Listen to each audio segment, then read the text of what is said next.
Comment découvrir les mots-clés de ses concurrents? C'est la réponse que je vous propose de découvrir dans cette vidéo. Alors, pourquoi est-ce qu'il est super intéressant de connaître les mots-clés de ses concurrents? Alors quand on parle des mots-clés des concurrents, on parle de quoi? On parle forcément des positions acquises dans le moteur de recherche de Google. Eh bien, c'est très intéressant de comprendre quels sont les meilleurs mots-clés de votre secteur d'activité. Et forcément, si vous avez la possibilité d'analyser les mots-clés de vos concurrents pour savoir sur quel contenu vous devez produire, pour savoir quel type de mots-clés vous devez travailler, eh bien, c'est une excellente tactique pour démarrer un business, par exemple, sur Internet. Alors, ici, on va découvrir comment découvrir les mots-clés de ses concurrents avec le superbe outil qu'est SEMrush. Et aujourd'hui, comme exemple, je vous propose de se mettre dans la peau d'un entrepreneur qui veut, par exemple, lancer une toute nouvelle société de meubles en kit. Alors, les meubles en kit, forcément, si je vous dis ça, vous pensez tout de suite à quoi? Eh bien, vous pensez à Ikea, forcément. Et Ikea est forcément le leader mondial du meuble en kit. Et si on voulait attaquer ce marché, il serait très intéressant de comprendre sur quel mot-clé est-ce que Ikea est positionné afin de produire du contenu et aller chercher des positions intéressantes. Alors, nous allons donc dans SEMrush et nous allons utiliser l'outil vue d'ensemble du domaine. Et ici, je vais mettre tout simplement Ikea.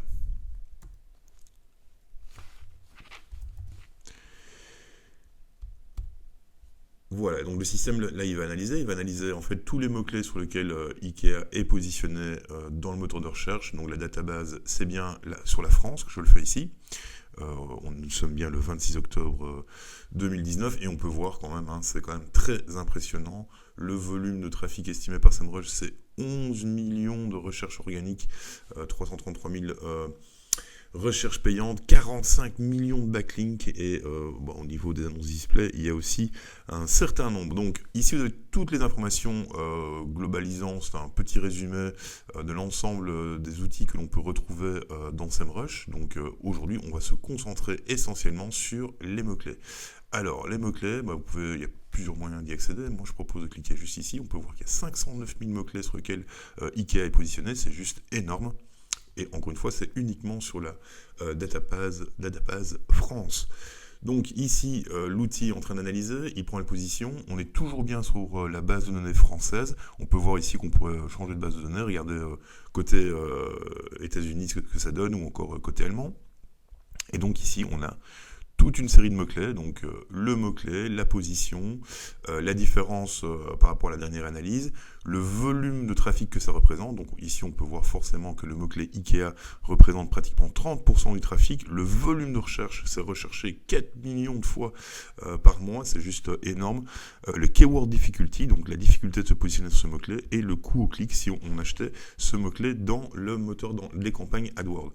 Alors comme vous pouvez le voir, c'est essentiellement des mots-clés qui reprennent Ikea dedans, donc des brand recherche, où les gens ils vont mettre par exemple Ikea miroir, Ikea France, Ikea Grenoble, Ikea tout ce que l'on veut. Donc forcément ce n'est pas intéressant de se positionner, ce n'est pas tout à fait permis de se positionner vraiment directement sur le mot-clé de son concurrent.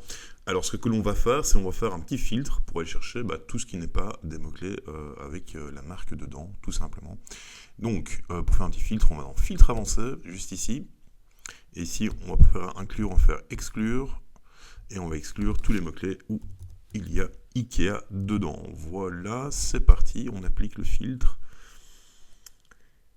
Et voilà, la liste maintenant va être nettoyée, donc on a exclu tout ce qui était Ikea et on peut voir maintenant tous les mots-clés qui sont très intéressants si on veut lancer un business forcément de meubles, voire meubles en kit.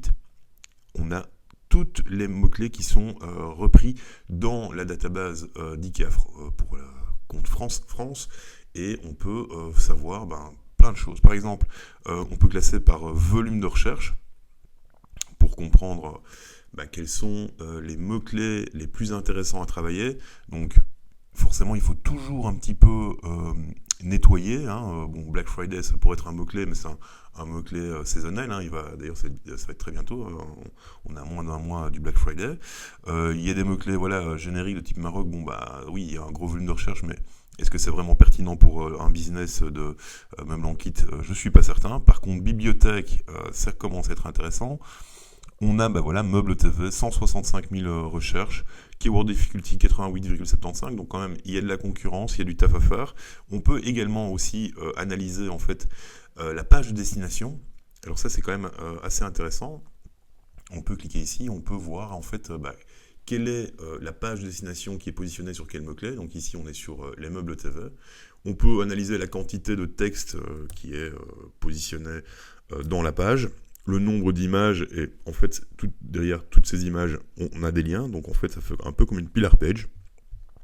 Et on peut voir ici tout simplement tous les différents meubles TV, et ici encore un petit texte SEO avec quelques backlinks, quelques liens internes pour renforcer tout le maillage interne du site. Donc ça, on va dire que les techniques sont relativement bien utilisées. Ça aurait pu être encore mieux, je pense, avec un peu plus de contenu, un peu plus de maillage, ça aurait été super sympa. Mais à savoir quand même que chaque image est un lien, donc on peut imaginer qu'il y a déjà une bonne dizaine de liens sur cette page. Donc ça c'est vraiment une technique super utile de connaître quels sont les meilleurs mots-clés de votre secteur d'activité. D'ailleurs, généralement, quand on démarre une prestation de référencement naturel, la première chose à faire, c'est forcément faire une étude de mots-clés pour comprendre quels sont les mots-clés sur lesquels vous devriez vous positionner. Aussi comprendre la difficulté. Donc la difficulté, le keyword difficulty qu'on peut voir ici, la meilleure combinaison, c'est avoir un gros volume de recherche et un keyword difficulty faible. Donc ça, c'est forcément, on peut faire des manipulations dans l'outil pour comprendre où est-ce qu'on pourrait vite se positionner. Forcément, il faut avoir les produits derrière pour les vendre. Mais c'est une excellente technique pour comprendre quels sont les mots-clés qui vont vous apporter le plus de trafic sur votre site web. Et aussi, quels sont les mots-clés sur lesquels vous allez pouvoir vous positionner le plus facilement possible. Donc voilà, si vous avez des questions par rapport à SEMrush, n'hésitez pas à les poser. Je vais mettre un petit lien en dessous de la vidéo où vous pouvez en fait vous abonner, tester SEMrush gratuitement pendant 7 jours. Alors surtout, n'hésitez pas à tester l'outil, c'est vraiment hyper puissant. Alors il ne fait pas que ça, forcément, ici je vais vous ai juste montré une fonctionnalité pour analyser les mots-clés, mais SEMrush c'est plus d'une trentaine d'outils, on peut les voir là, je ferai encore d'autres vidéos sur l'outil, parce que j'adore vraiment cet outil, qui est vraiment hyper puissant pour analyser, pour mettre en place des stratégies de contenu par exemple, pour analyser vos concurrents sur les réseaux sociaux, bref, ça fait énormément de choses, et donc on peut imaginer qu'on peut faire un paquet de vidéos dessus également. Voilà, c'est fini, on arrive à la fin de cette vidéo, je vous dis merci pour votre attention, n'hésitez pas à réagir sur la vidéo, à mettre des likes, à commenter, etc. Et si vous n'êtes pas encore abonné à ma chaîne YouTube, surtout, n'hésitez pas. Allez, à très bientôt, on se retrouve pour de nouvelles vidéos prochainement, salut!